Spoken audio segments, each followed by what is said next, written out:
এখন যে অবস্থায় আছে আমরা আশাবাদী যে হয়তো মেডিকেল বোর্ড আগামী একদিন দুই দিনের মধ্যেই হয়তো ওনাকে আবার বাড়ি যাওয়ার অনুমতি দেওয়ার সম্ভাবনা রয়েছে। হার্টে ওনার ব্লক আছে, হার্ট ফেলিউর ওনার একটা বড় প্রবলেম, ওনার লিভারের মধ্যে সমস্যা আছে। কাজেই এই সমস্ত যে জটিলতাগুলো, এটা মানুষের যে সমস্ত মেইন অর্গান প্রত্যেকটার মধ্যে জটিলতা দীর্ঘদিন যাবত আছে এবং এই সমস্ত জটিলতা নিয়েই আলহামদুলিল্লাহ আল্লাহর শেষ মেহেরবানি, মানুষের দোয়া এবং উনি অন্য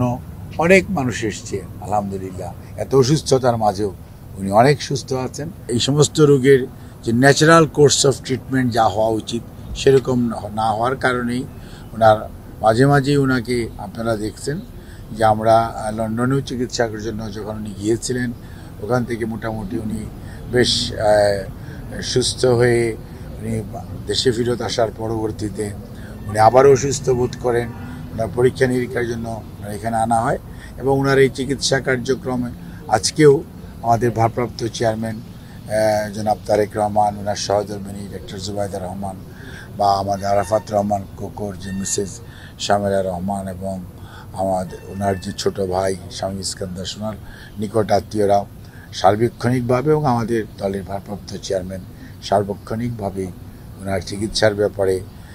এটা ওখান থেকেই তদারক করেন এবং ভাবি যেহেতু নিজে ডাক্তার এবং উনি ওনার মেডিকেল বোর্ডেও আছে, উনিও এই বিষয়টা সার্বক্ষণিকভাবে খোঁজখবর রাখেন এবং চিকিৎসকদের সাথে যখন আলোচনা হয় তখন উনি অংশগ্রহণ করেন এবং উনি মোটামুটি এখন যে অবস্থায় আছে আমরা আশাবাদী যে হয়তো মেডিকেল বোর্ড আগামী একদিন দুই দিনের মধ্যেই হয়তো ওনাকে আবার বাড়ি যাওয়ার অনুমতি দেওয়ার সম্ভাবনা রয়েছে। শরীরে অ্যাকচুয়ালি তো ধরেন আপনার ওনার ক্রনিক কিডনি ডিজিজের একটি পেশেন্ট, উনি হার্টে ওনার ব্লক আছে, হার্ট ফেলিউর ওনার একটা বড় প্রবলেম, ওনার লিভারের মধ্যে সমস্যা আছে। কাজেই এই সমস্ত যে জটিলতাগুলো, এটা মানুষের যে সমস্ত মেইন অর্গান প্রত্যেকটার মধ্যে জটিলতা দীর্ঘদিন যাবত আছে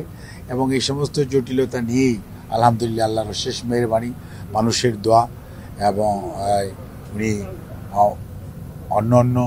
অনেক মানুষ এসছে আলহামদুলিল্লাহ। এত অসুস্থতার মাঝেও উনি অনেক সুস্থ আছেন এবং ওনার অবস্থা স্থিতিশীল। যদিও উনি সাধারণ মানুষের মতো চলাফেরা করা, কাজ করা বা কথা বলা সেগুলো হয়তো উনি করেন না, তারপরেও এত অসুস্থতার মাঝেও এত প্রতিকূলতার মাঝেও ওনার অবস্থা আল্লাহর রহমতে মানুষের দোয়ায় অনেক স্থিতিশীল আছে।